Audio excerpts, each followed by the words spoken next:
Imagine you are standing in the streets of Ayodhya. It's dawn. The air is thick with the scent of agarbatti and fresh sandalwood paste. The city is decorated like a bride because today their beloved Rama is to be crowned. But as we enter Sarga 14 of the Ayodhya Kanda, the scene inside the palace is hauntingly different. While the world outside is preparing for an utsav, the king's private chambers have become a graveyard of dreams. This sarga is the ultimate collision between public duty and private tragedy. It's the moment Kaikai stops being a queen and starts acting like a cold-blooded creditor collecting a debt. This sarga begins with a chilling sight. King Dashratha is on the floor, writhing in grief. And Kaikai? She looks at him with zero compassion. She calls him a sinner. She says, "Why are you lying there like a criminal?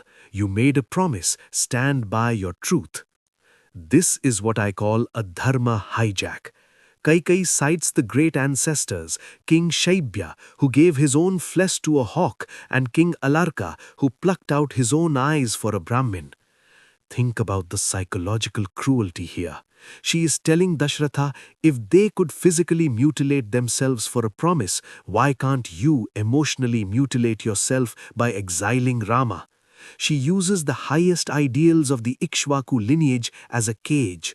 She invokes the Trivachanam, the triple oath, closing every legal exit for the king. Now notice Dashratha's reaction.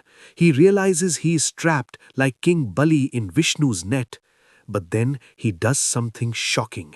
He performs a spiritual divorce. In Shloka 14, he says, "The hand I took in yours before the sacred Agni, I renounce it."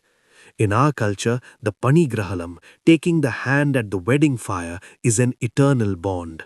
By renouncing her hand, Dashratha is saying their marriage is dead because she has violated the duty of a Sahadharmachari.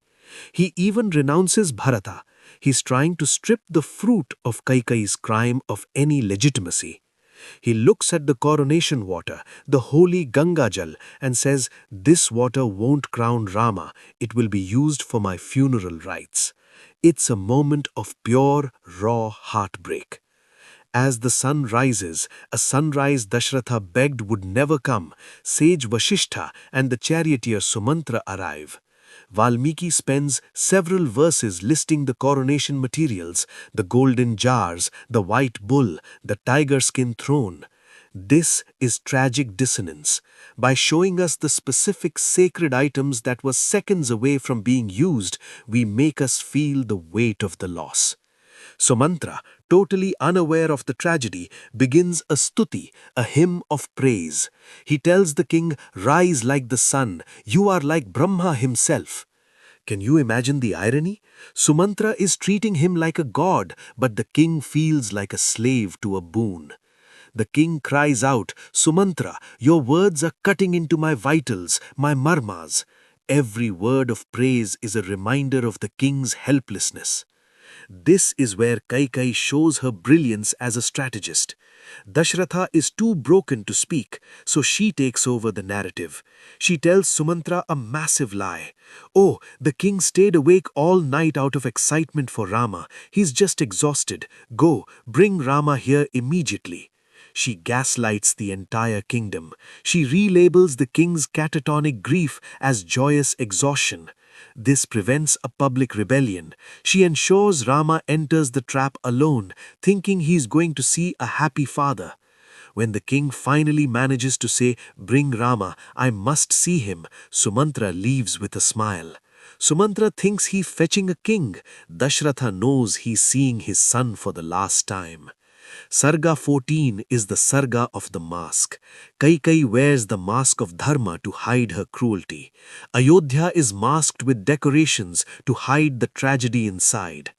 The profound lesson here is that satya, without karuna, is not dharma. It is just a weapon.